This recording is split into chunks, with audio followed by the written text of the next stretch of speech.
Hello বন্ধুরা, আজকের এই গল্পে আপনাদের সবাইকে স্বাগতম। আমার নাম রশ্মি, বয়স 18 বছর। আমি গত 2 বছর ধরে এই বাড়িতে কাজ করছি। এই বাড়িতে আমার মালকিন আর তার ছেলে আকাশ ছাড়া কেউ থাকে না, কিন্তু 2 মাস আগে আমার মালকিন মারা গেছেন। মালকিন খুব অসুস্থ ছিলেন, আর তাই আমাকে তার সেবা করার জন্য এখানে ডাকা হয়েছিল। মালকিনের মৃত্যুর পর আমি ভাবতে শুরু করলাম আকাশ হয়তো আমাকে চাকরি থেকে বের করে দেবে। কিন্তু আকাশ বলল, তুমি মায়ের মৃত্যুর পরও এখানে কাজ করতে পারো। আমি খুব খুশি হলাম, কারণ আকাশকে আমার খুব ভালো লাগত। তবে আমি এখনো বুঝতে পারছিলাম না আকাশের মনের ভেতরে আসলে কি চলছে। আমি সবসময় লুকিয়ে লুকিয়ে তাকে দেখতাম। যখন আমাদের চোখাচোখি হতো তখনও বুঝতে পারতাম না তার মনে আমার প্রতি কোন অনুভূতি আছে কিনা। আমি সারাদিন এই বাড়িতে থাকতাম, একটি ছোট ঘরে ঘুমাতাম। মালকিনের মৃত্যুর পর আমি আকাশের কাছাকাছি থাকার চেষ্টা করতাম। আমি তখন তরুণী হয়ে উঠেছিলাম, আর আকাশ ছিল আমার সামনে একমাত্র পুরুষ। সে খুব সুন্দর ছিল, তাকে দেখলে আমার মনের ভেতর কিছু একটা জাগ্রত হতো। আমি যখনই সুযোগ পেতাম তাকে খুশি করার চেষ্টা করতাম, কিন্তু সে কেন যেন আমার থেকে দূরে থাকত। কথা বলতো, কিন্তু যখনই আমি তাকে ছুতাম সে আমাকে সরিয়ে দিত। আমি তার মন জয় করতে চেয়েছিলাম, তাই তার জন্য বিভিন্ন রকম খাবার রান্না করতাম, কিন্তু বুঝতে পারছিলাম না আমার মধ্যে কোথায় ঘাটতি ছিল, যা তাকে আমার থেকে দূরে রেখেছিল। একদিন খুব বৃষ্টি হচ্ছিল, আকাশ বাইরে কাজ করতে যেতে পারেনি। সারাদিন বাড়িতেই ছিল। রাতে আমি তাকে বললাম, আকাশ, আমি খুব ভয় পাই, যদি তোমার অসুবিধা না হয় আমি তোমার ঘরে ঘুমাতে পারি কি? আকাশ বড় বড় চোখে আমার দিকে তাকিয়ে রইল। বুঝতে পারলাম সে হয়তো আমাকেও ঘরে রাখতে চায়, কিন্তু বলতে পারছে না। আমি চিন্তিত হয়ে পড়লাম, সে হয়তো আমাকে দূরে সরিয়ে দেবে। আমি ছিলাম দরিদ্র পরিবারের মেয়ে, কিন্তু দেখতে খুব সুন্দর ছিলাম। আমার এই সৌন্দর্য আমার জীবনের বোঝা হয়ে উঠেছিল, কারণ আমি যখনই নিজের শরীর দেখতাম আমার মনের মধ্যে কিছু একটা করার ইচ্ছা জাগত। আমি স্কুলেও যাইনি, তাই আমার জীবন নিয়ে কি করতে চাই তা বুঝতেও পারছিলাম না। আমার মাও এই কাজ করতেন, কিন্তু এখন আর করতে পারেন না। বাড়ির আর্থিক অবস্থার কারণে মা আমাকে তার জায়গায় কাজ করতে পাঠিয়েছেন। এখানে থাকার জায়গা, খাবার আর 15,000 টাকা মজুরি পেতাম। আমি বাড়ির সব কাজ করতাম, মাঝে মাঝে মা বাবার সাথে দেখা করতে যেতাম, কিন্তু খুব একাকী লাগত। আমি এমন একজনকে চাইছিলাম যে আমাকে ভালোবাসবে। আমার বয়সের কারণেই হয়তো এমন লাগছিল। আকাশ আমার সবচেয়ে কাছের মানুষ ছিল, তাই তাকে বলেছিলাম, আমি তোমার ঘরে ঘুমাতে চাই। মনে মনে তাকে নিজের করে নিতে চেয়েছিলাম। আকাশ কিছুক্ষণ চিন্তা করে বলল, ঠিক আছে, তুমি আমার ঘরে ঘুমাতে পারো। আমি আকাশের ঘরে ঢুকে ভাবছিলাম কোথায় শোবো।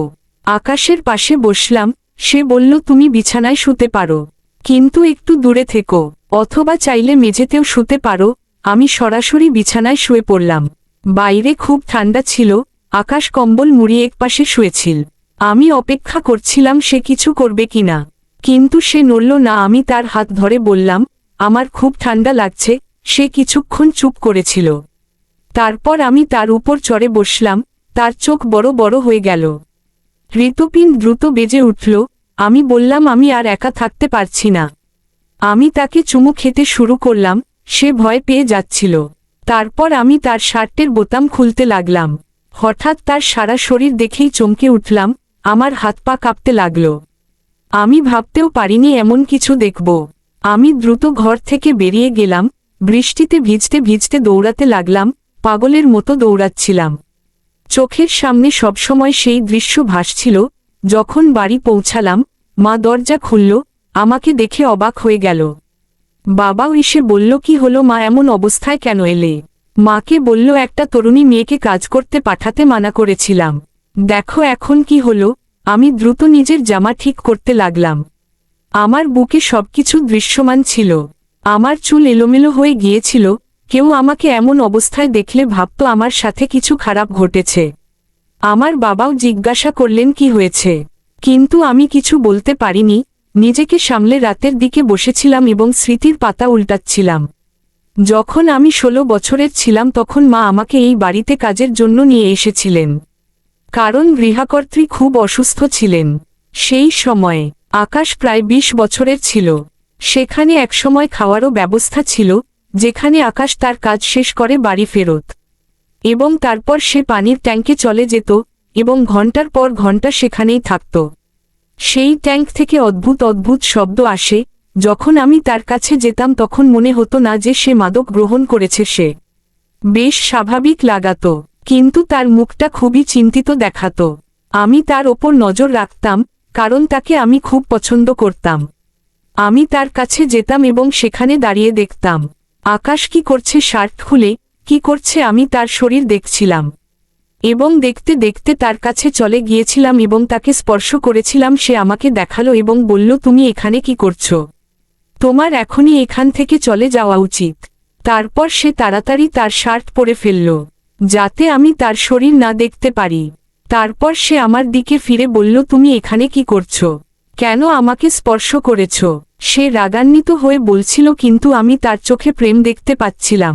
তারপর আমি তাড়াতাড়ি তার কাছে গিয়ে তাকে চুম্বন করলাম। আমি বললাম, আমি তোমাকে খুব মিস করছিলাম, তাই তোমাকে দেখতে এসেছি। সে আমার আকস্মিক চুম্বনে ভয় পেয়েছিল এবং বলল, এসব কি? তারপর সে আমার হাত ধরালো। তখন তার নিঃশ্বাস খুব দ্রুত চলছিল। সে আমার হাত ধরালো এবং আমাকে বাইরে টেনে নিয়ে গেল। তারপর সে বলল, রশ্মি, কখনো এই ট্যাঙ্কে আসার সাহস করো না। এরপর সে আমাকে ট্যাঙ্ক থেকে বের করে নিয়ে গিয়ে দরজা বন্ধ করে দিল। আমি সেখানে দাঁড়িয়ে থেকে দেখছিলাম। আমি বুঝতে পারছিলাম না আমার সাথে কি ঘটছে। যখন আকাশ বাইরে এল তখন সে বারবার চোখে আমাকে দেখছিল। আমি তার চোখে অপরাধবোধ দেখতে পাচ্ছিলাম। সে আমাকে তার কাছে ডেকে বলল, দেখো, এটা ঠিক নয়, তুমি আমার থেকে দূরে থাকো। এরপর থেকে আকাশ যখনই আমার দিকে তাকাত মনে হতো সে আমার প্রেমে পড়েছে, কিন্তু কেন জানি না সে আমার কাছে আসতে পারছিল না। আমি তার কাছে যেতে চেয়েছিলাম, কিন্তু সে আমাকে কাছে আসতে দিত না। আকাশ আমাকে নিজে থেকে দূরে থাকতে বলল, কিন্তু বলা হয় যখন কিছু করতে মানা করা হয় তখন আমরা সেই কাজটাই করতে বেশি ইচ্ছুক হই। আমিও সেই কাজটাই করছিলাম। যখনই সুযোগ পেতাম আমি 20 মিনিটে গিয়ে দীপ্তির লাইট জ্বালাতাম কিনা দেখতাম। এ ব্যাপারে সে খুব রেগে যেত। একদিন সাহস করে যখন তাকে জিজ্ঞাসা করলাম, তুমি ট্যাঙ্কে কি করো? তখন সে আমার প্রশ্নের উত্তর না দিয়ে ট্যাঙ্কের দরজা বন্ধ করে দিল। কিন্তু আজ যখন আমি তাকে কাপড় ছাড়াই দেখলাম তখন আমি খুব অবাক হয়ে গিয়েছিলাম। আজ আমি আকাশের খুব কাছে ছিলাম। সম্ভবত সে ট্যাঙ্কের সময় কাটানোর জন্যই এমন করছিল। তাই যখন আমি তার শার্ট খুললাম তখন তাকে দেখে আমি কেঁপে উঠলাম এবং তৎক্ষণাৎ বাড়িতে চলে এলাম। এসব শুনে আমার মা বাবা কেঁদে উঠলেন। তখন তাদের এবং নিজেদের সামলানোর জন্য আমি বললাম, মা, আকাশ কিছু ভুল করেনি, আমার তো তোমাদের মিস করছিলাম। সকাল থেকে এত জোরে বৃষ্টি হচ্ছিল যে আমি বিরক্ত হয়ে এখানে চলে এসেছি। আমার কথা শুনে মা আমার দিকে তাকালেন। তারপর আমি বললাম, আমার থাকার জন্য আলাদা একটা ঘর আছে, আমি সেখানে ঘুমাচ্ছিলাম। তখনই খারাপ একটা স্বপ্ন দেখে তোমাদের কাছে চলে এলাম। আকাশ খুব ভালো ছেলে, সে কখনোই আমাকে খারাপ চোখে দেখে না। আমার কথা শুনে মা বাবা শান্ত হলেন, কিন্তু আমি তাদের সত্যি কথা বলিনি, কারণ আমার সত্যি বলার সাহস ছিল না। এজন্যই তারা আমাকে পরদিন আবার কাজে পাঠালেন। আকাশ বাড়িতেই ছিল, হয়তো আমার আসার অপেক্ষা করছিল, কিন্তু আমি তার সাথে কথা না বলে বাড়ির কাজ করতে লাগলাম। আকাশ আমার চারপাশে ঘুরছিল। সে ভেবেছিল আমি তাকে একটা প্রশ্ন করব, কিন্তু আমি তাকে কিছু জিজ্ঞাসা করিনি, কারণ আমি তাকে ঘৃণা করতে শুরু করেছিলাম। সন্ধ্যা পর্যন্ত সে আমার পেছনে পেছনে ঘুরছিল। কাজ শেষ হওয়ার পর হঠাৎ সে আমার হাত ধরল এবং বলল, এবার চুপচাপ বসো, আমি তোমাকে সব বলবো। তাকে দেখে আবার আমার মনে প্রেম জেগে উঠল, কিন্তু তখন আমার মন ভেঙে গিয়েছিল।